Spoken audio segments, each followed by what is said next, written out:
2007, my Aunt Rhonda was diagnosed with acute myelogenous leukemia. Even though I was only 8 years old at the time,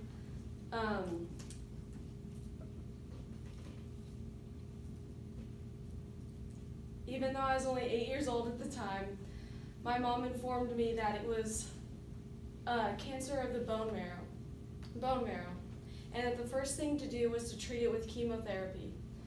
She went into the hospital for her first chemo session in December and was released in January, but there were many other hospitalizations, including blood infusions, platelets, and many other things. After her treatment in February, it was determined that she could no longer handle chemotherapy because chemotherapy makes you as sick as a dog. Therefore, she needed a bone marrow transplant.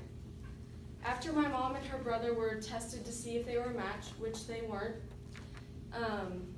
we had to turn to the National Registry. This really upset my mom because the chances of a complete stranger being a match is about 1,000,001.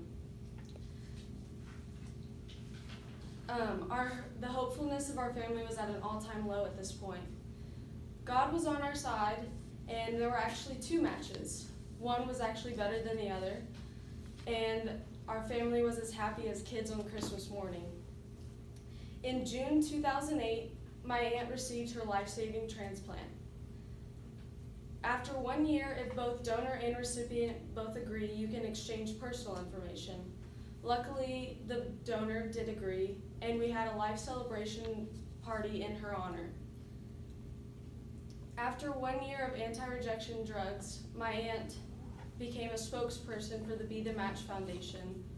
Her son even facilitated a Be the Match drive for his Eagle Scout project, and Elizabeth Truby, my aunt's donor, is now a spokesperson for the Be the Match Foundation, and she travels all over the U.S. campaigning for people to sign up and save lives just like she did.